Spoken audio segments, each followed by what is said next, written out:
تصبحي مستوى هذا تصبق تصبحي طعمة هو طعمة عايزني طعم زغني كل هناتن شجرتناتن كوميدرات يقني لنا أتقعلهم كلنا أتقعلهم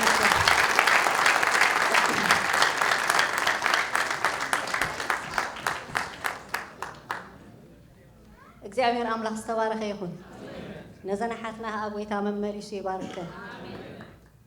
ነዛ ጸፈቃ ይባርከልና ዘሓንቲ ጻሕል ኩልና መታ ምሳሕ ክንበልዓ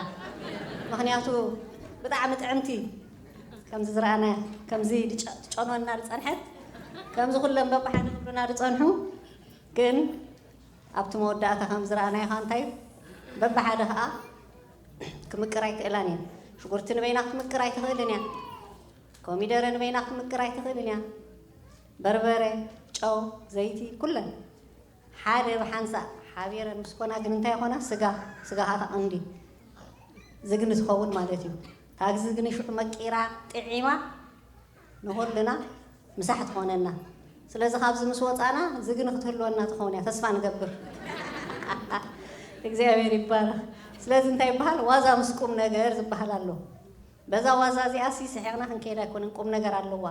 እንታይ እቲ ቁም ነገራ ምናልባት ሒዝናያ ንኸውን ተስፋ ገብር ዝኾነ ነገር ብዛዕባ ቤተ ክርስቲያን እያ ታፀብሒ ቤተ ክርስቲያን በብግሊ በብምፍንጫል ክትዓብን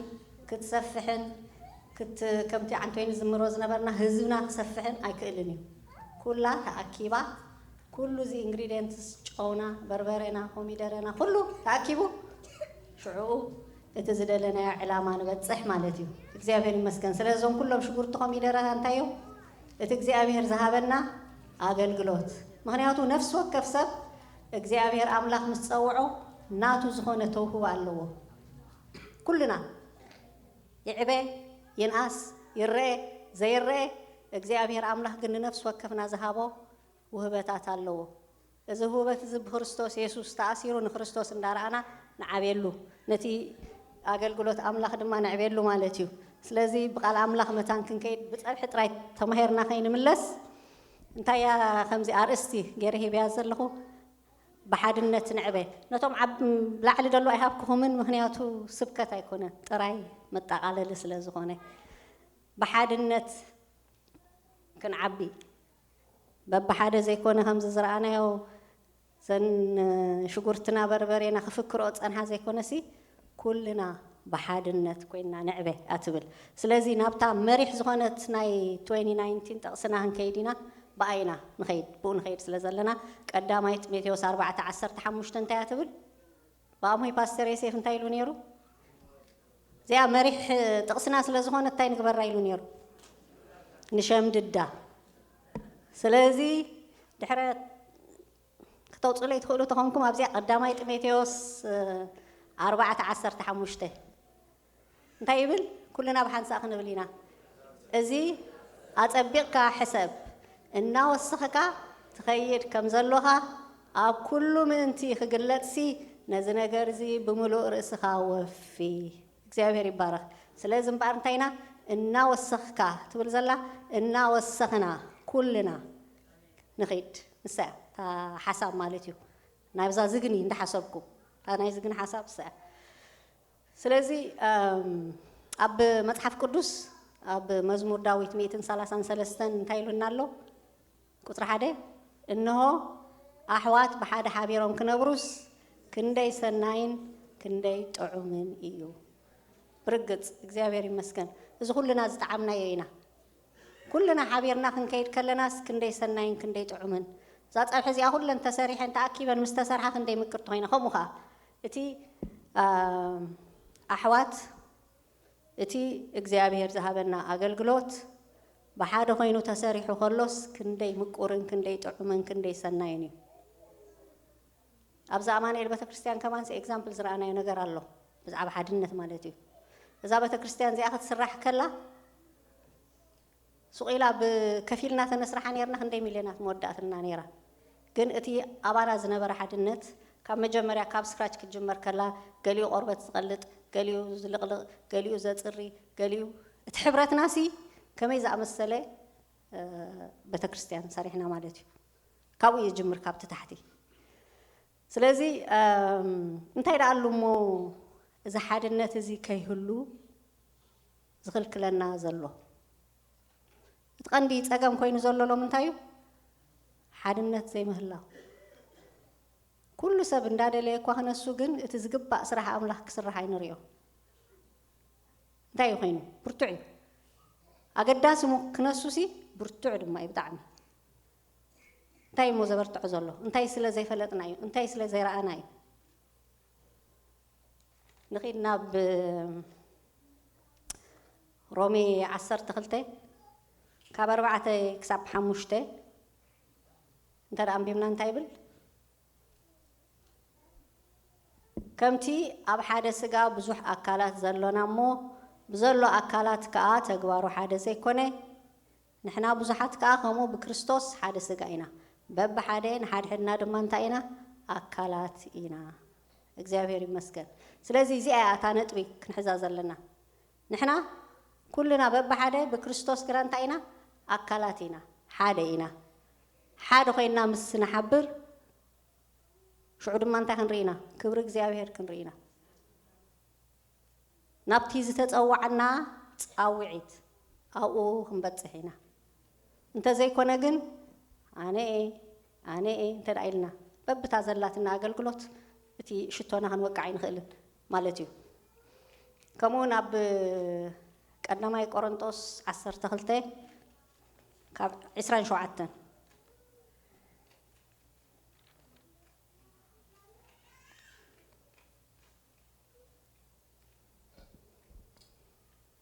እምበኣርከ ኢሉ ቀዳማይ ቆሮንጦስ 12:27 እምበኣርከ ንስኻትኩም ስጋ ክርስቶስ ኢኹም ነፍሲ ወከፍኩም ከዓ በብክፍሉ ኣካላቱ ኢኹም ኣምላኽ ድማ ኣብ ማሕበር ቅድም ሃዋርያት ካልኣይ ነቢያት ሳልሳይ መማህራን ድሓር ገበርቲ ሓይልታት ኩሉ እቲ ዘሎ ኣገልግሎታት ግን እንታይ እሱ ነፍሲ ወከፍና እንታይ ኢና ኣካላት ናይ ክርስቶስ ኢና ስለዚ እዚ ሎሚ ክርዳእና ዘለዎ ምናልባት እዚ ስለ ዘይተረዳያ ሎሚ ቤተክርስትያን ኣምላኽ ክንሪኣ ከለና ኣብ ውሽጢ ተረኣኻ ብዙሕ ዘይምስምማዕ ብዙሕ መፈለላይ ብዙሕ ዘይምርድዳእ ኣብቲ ቤተክርስትያን ዓለም ለኻዊ ተሪኢኻ ኸ ተሓንቲ ቤተክርስትያን ካብ ተሓንቲ ክትበልፅ ትደሊ ተሓደ ፓስተር ካብ ተሓደ ክበልፅ ደሊ ተሓደ ነቢያት ተሓደ ከምኡ እንዳበለ ከምዚ ንሪኦ ዘለና ነገራት ማለት እዩ ግን ንሕና እንታይ ክንገብር ኣለና ሰንተርና ክርስቶስ ክኸውን ኣለዎ ሎም መዓልቲ ንምሳሌ ናይ ደቂ ኣንስትዮ ስታይልና ጌርና ግን እዳዝሚን ንሕና በይንና ሓደ ነገር ክንገብር ንኽእል ኩልና ንሕና ኣካል ናይዛ ቤተክርስትያን ኢና ከም ኢድ ኢና ንበሎ ወይ ዓይኒ ኢና ወይ እግሪ ኢና ቃል ኣምላኽ እውን ኣብ ካልእ ቦታ ከምኡ ኢሉ ዝምስሎ ኣሎ ብኣካላት ገይሩ ንሕና ብፀብሒ ጌርናዮ ምክንያቱ ናይ ደቂ ኣንስትዮ ስለ ዝኾንና ፀብሒ ይጥዕመና ምሽ ስለዚ ብከምኡ ንሱ ጌርና ግን ቃል ኣምላኽ እንታይ ይብለና እቲ ዓይኒ ናታ ስራሕ ኣለዋ እዝኒ ናታ ስራሕ ኣለዋ ኣፍንጫ እግሪ ኢድ እታ ዓይኒ ግን ንበይና ኖ ኣነ በይነ ዝኸውን እንተኢላ ክኸውን ኣይክእልን እዩ ብምንታይ ከተሸትት እያ እሞ ብምንታይ ክትሰሚዓ ብምንታይ ክትከይድ እያ ብምንታይ ክትሕዝ እያ ስለዚ ኩልና ንሓድሕድና ሲ ንዳላለ ኢና ብርግፅ እዚኣ እታ ነጥቢ ክንስእሓ ዘይብልና እዚኣ ድማ እታ ነጥቢ ዘን ኣሕዋትና ክገብራልና ፀንሒ ብዋዛ ምሲለን ግን ከ ሓደ ነገር ከዓ ክንጥንቀቕ ይግባአና ኣነ ድሕር ነቢ ኮይነ ቃል ኣምላኽ እንታይ ይብል ይድግፈኒ እዩ ናተይ ዝኾነ ስራሕ ኣለኒ ስለዚ ክብርቲ እቲ ዘማራይ ተኾይኑ ክቡር እዩ እቲ ሰባኻይ ተኾይኑ ክቡር እዩ ግን እዚ ነገር እዚ ንመመክሒ ኮናን ክንጥቀመሉ ዘለና ከምቲ ነንበይነን ኣነ ክብላ ፀናሕና ንከምኡ ኣይኮነን ኩልና ንሓድሕድና ተኸባቢርና ብሓደ ኮይና ድማኒ ሓደ ዕላማ ከም ዘለና ፈሊጥና ጉድለትና እናተመላላእና ክንከይድ እሱ እግዚኣብሔር ዝደሊ እሱ ድማ እቲ ዝበልናዮ መጀመርያ ዕላማ ኣብ ቀዳማይ ጢሞቴዎስ ዝበልናዮ ብዘይንሱ ክንዓቢ ኣይንኽእልንና ኣብ ሕብረት ዘይብሉ መንፈስ እግዚኣብሔር የለን ክሰርሕ ኣይክእልን እዩ ዋላ ንሰርሕ ዘለና እንተመሰለና ኣይክሰርሕን እዩ ፍሬ ኣይክንርእን ኢና እቲ ክርስቶስ ዝረኣየልና ድማ ኣይክንበፅሖን ኢና ስለዚ ሎሚ ኩልና ኣካል ክርስቶስ ምዃና ተረዲኡና ንፓስተር ክንድግፎ ንሽማግለታት ክንድግፎ ነቶም መዘምራን ክንድግፎም ነቶም ጸለይቲ ክንድግፎም ኣብ ውሽጢ እቶም መዘምራን ንሓድሕዶም ክደጋገፉ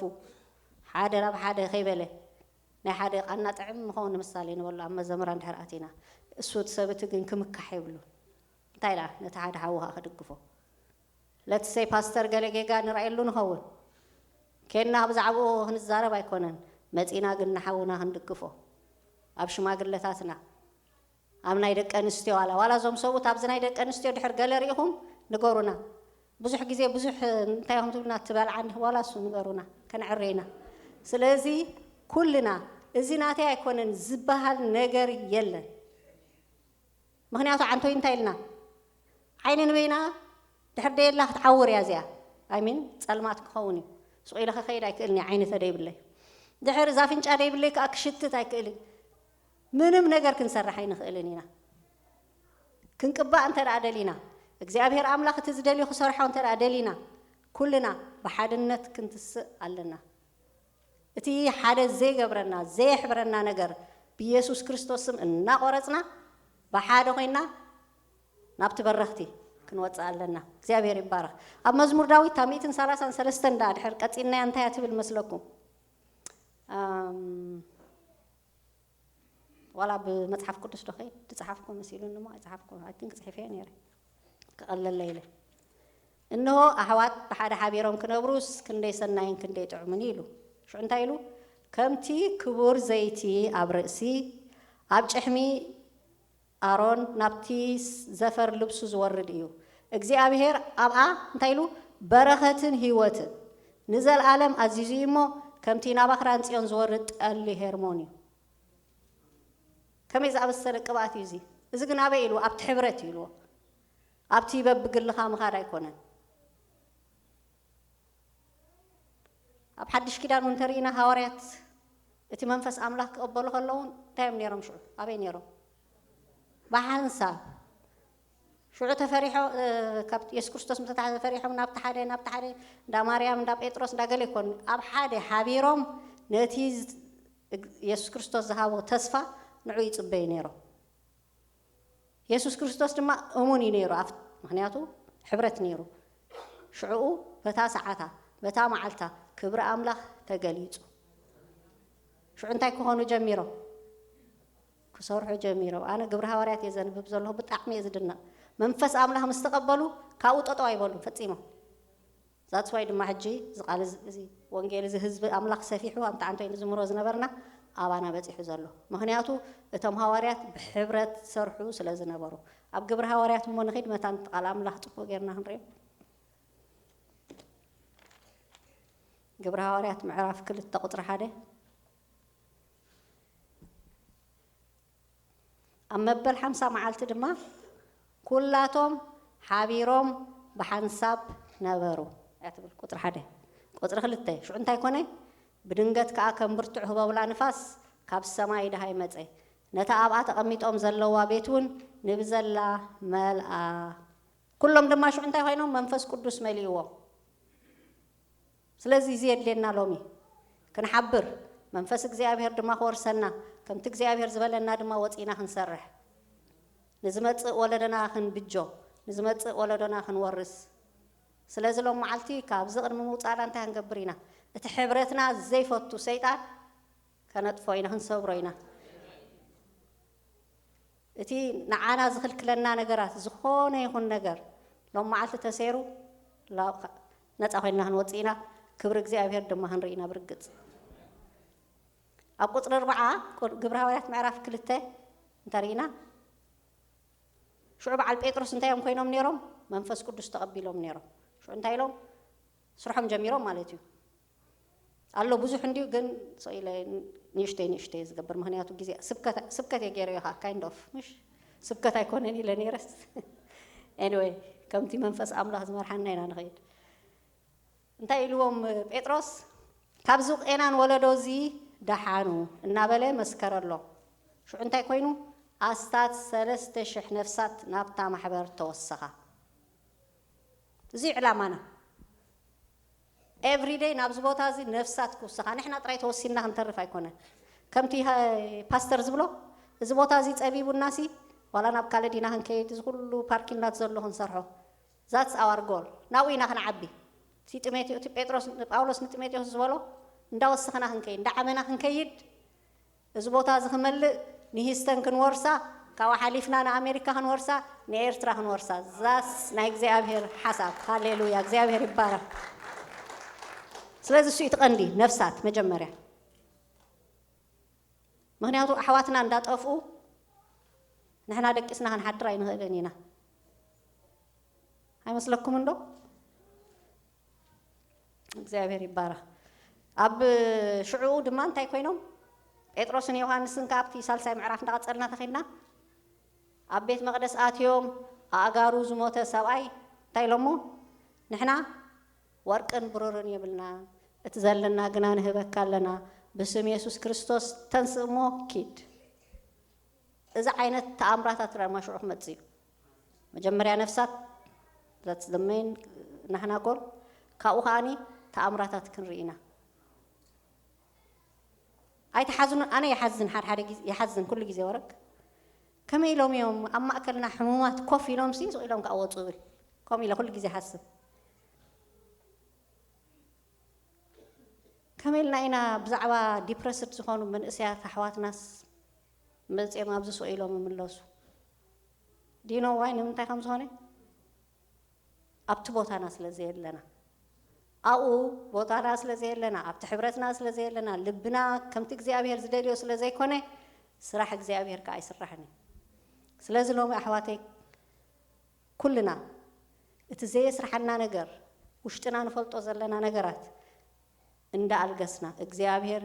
ኣምላኽ ደግፈና እንዳበልና ብስጋና ክንገብሮ ኣይንኽእል ኢና ንደሊ እኳ ኢና ንብህግ ኢና እኮ ዘይንብህግ ኣይኮናን ግን ኣይከኣልናዮን ብምንታይ ኢና ክንክእሎ ንኽእል ኣብታ ተዋስኦ ክትስራሕ ከላሲ ነቲ ፀብሒ ዘጥዓሞ ነገር ነይሩ ብትታሕቲ ሱቕ ኢሉ መቸምቲ ጥረ ሽጉርቲ ጥረ ኮሚደረ ጥረ በርበረ ገለ ጌርካ ኮፍ ኣቢልካ ኣኹስካ ኣይትስራሕን እያ ፀብሒ እንታይ የድልያ ብታሕቲ ዘድልያ ነገር ኣሎ ሓዊ እዩ ዘድልያ እቲ ሓዊ እዩ ዘብስላ እንተዘይኮነ ሱቕ ኢላ ሓኾም ሓኾም ክትብል እያ ማለት እዩ ስለዚ ዛትስ ሃፐን እንድሕር በዓልና ብስጋና ክንገብር ፈቲና ሱቕ ኢልና ፈቲና ተዘሪግና ክንከይድ ኢና ኣይንዓብን ኢና ሕሙማትና ኣይፍወሱን እዮም ተኣምራት ኣምላኽ ኣይንርእን ኢና ከምቲ ሃዋርያት እግዚኣብሔር ንከምኡ ፀውዒና ሃዋርያት ናይ ዘመን እዚ ንሕና ስለ ዝኾንና በቲ ሓዊ መንፈስ ቅዱስ ተመሊእና ክንሰርሕ ክንጅምር ኣለና ስለዚ 2019 ናይ ምውራስ ግዜ ዝተባሂላ እያ ስለዚ ክንወርስ ተዳ ኮይኑ ነቲ ህያው ዝኾነ መንፈስ እግዚኣብሔር ኩሉ ግዜ ኤቭሪ ዴይ ኤቭሪ ሰከንድ ክንብህጎ ክንፅውዖ ይግባአና እዚ ግን መዓስ ኢልና بحادنت مسن خون أنت زي كونه كم زي لنا هنبرينا بزيه توصينا سلازي زبوطة زدو تصبرنا ندل لنا يس ندلي سلازم بار كل انتايهم يسبر زلو زبله بهزي يبلنا نجرات لو مجن بجيتها بيسوع كريستوس مستسبريهم آمين سلازي السو مستسبرة شو عنتاي كنبلينا كم نهميا انتايلو أم نهميا معرف كل التقطر عسران تدايمنا أم بيمنا نهميا انتايلو أملاخ سماي كأنا عنايمو نحنا باروتو تنسينا انت هنقبرينا كنعيينا እግዚአብሔር ይባረክ ስለዚህ ንዕየዶ ንስራሕዶ እቲ ዘይድሊ ካብ እግዚአብሔር ሎሚ ይሰበርዶ ይሰበር እግዚአብሔር ይባረክ ስለዚ ክንጽልይና እግዚአብሔር አምላክ እቲ ዘይድሊ ነገራትና ክሰብሮ ሎሚ ተንሲና ክንዓይ ከም ነህምያ ኢየሩሳሌም ክንሃንጻ ብሓደ ኮይና ክንሃንጻ ነህምያ ተዳሪናዮ ኮን ኢየሩሳሌም መስከረ ኣብ ዓዲ ስደት እንዲነሩ ሽዑ ብዛዕባ ኢየሩሳሌም መስሰምዕ ብጣዕሚ ጉዩ بتصومن بتصولتن أبكر مجزيابير يقرب نيرو بتنوكس تمار بحق جهير إيوان تايلو تايلا هون كاقوي خوا أنا مو يرسالم حزب يفريسو دحر لا سمعكوا دا خمي لك حكوس سلازم انتي موغوس كابا خان ترخي بنتي لو خيل يلو እግዚአብሔር ما موغوس هيبو كيدو نتا يرسالم ግን كيدو بعلو እንዳተመከሐ ዛ يرسالم انا يخاب ንጉስ فقار رخيبم ጽያ انا بعلي بጾመይ بጸሎተይ نيجيريا مو بعد يدسرح ይበል كلهم توم سب ايهود يمسو ሰርሑ ነይሮም እንዳለጋገቡ ድማ ነታም يرسالم ተገይሮማ ሃኒ ጾማ that's what we need ሕጂ يرسالم ክንሃጻ ከም ነህምያ ክንላዓል ክንሰርሕ እንተዳ ኮይኑ بجيتا بيسوع كريستوس سم لو ما علت حاو منفس قدس وريدون كلنا ورسنا that's our hope نسيت أسفانا إخزابير دم خجبري أملاك أمون نصادق أنسل زهونه هاليلويا إخزابير يبارك نبتح نب مزمورنا كن كير مثلا ليش تيجالات كن جبرينا مجمرة إخزابير يمسكن هاليلويا اسكهولنا نسألي اسكيتي إخزابير زيد اليو خسبر زلوا نجاراتنا بجيتا بيسوع سم السبر لما علتي زوجها نجارات تلو بهزي بلنا نجارات تلو لو من إخزابير عمله نهابو السرما خصبري إخزابير يبارك هاليلويا هاليلويا هي منفس قدوس إخزابير عملهنا نمسكنا كان نبارك كان ودسك كان لنا حنسان كل تسعة تزارب قدوس إخزابير سمكا يبارك وإخزابير أبو السخاء قويتان عناخ كنسان حركان كن حيل كان سلازدلها بب جزيو بب مخنياتو ناجبر كإخزابير أبوت زارب الناس لزلها نمسكنا كلنا قدوس إخزابير أملاخي إنه نحنا كلنا فتينا لنا بروح أملاخ فتينا لنا نعاخ نمسلكا فتينا لنا نخريستوس مسيلنا خنكيد لما علتي بجيتها بيسوع كريستوس سم نعاخ زي خبر نجاراتي السبر لو مي إخزابير أملاخي إنه نبيت كاخي سرح كالكيلو زلو نجاراتنا قبل زلو بملو بيسوع كريستوس سم سلطان استل عليهن كاباسترنا جميرنا إخزابير أبو كساعتهم دقنا هتاناتنا بملنا خنورس يسوع ود أملاخ السخابتي ياو زخنا منفس قدوس كاخت ورسنا نصلي علينا اتن حواريات ذهب كايوم منفس لو مدما ابانا يفسس نبلالنا وإخزابير أملاخنا برقت حيل خان ترعات عطيناس نبتي سخاز حسب كلنا حسب كم بتصحينا مو يسوع ود أملاخ إذن فتول لنا إذن دل لنا مو لو مسخان دق هورس إخزابير أبو برقت الماس لزورس كنا أزينا نباركك نمسكنك نودسك سلازم بروها تحتاونا أحتنا دم خبرنا أملاخ يكون إخزابير يبارك أما داتا دم حنت نجر انتي إذا تواصلوا كتجبر دانيال تسفاي حونا يو تا حسب هيمنا سلازم داني إخزابير أملاخ ممليس يباركو that's what we need إخزابير يبارك توم تواصلات بتواصلنتنا توم مزمران بمزمورنا توم معتب بمعدنا ببتنا هنا توم زمرت قاب مزمرنا نإخزابير أملاخ كمبار هوينا حزبنا رماخ بزي حسمي يسوع يبارك هاليلويا تبارك يستي هاليلويا ما كلنا حفلنا حادينا بمنفسه حادينا بقويتايلنا نأملاخنا مسكنا بزيك نوزينا إخزابير المسكن آمين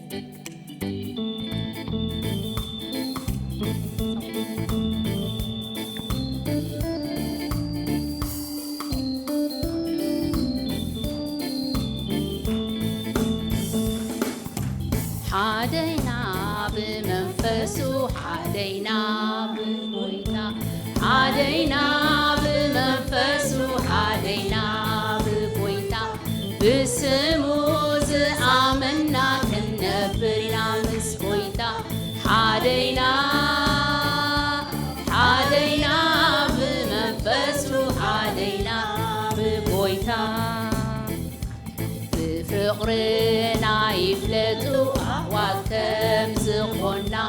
بفقرنا يفلتوا أحواتهم زخونا أحزاب زي يفلتوا ناي كريستوس مخوانا يفلتوا أحزاب زي يفلتوا ناي كريستوس مخوانا نقصل مقشانا إلهي تتحاميزنا نقصل مقشانا إلهي تتحاميزنا بحبرة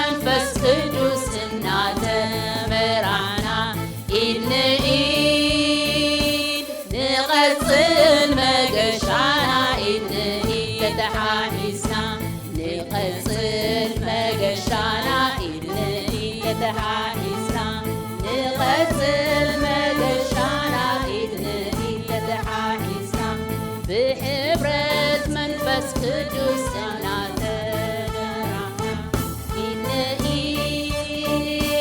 نقصل مجشانا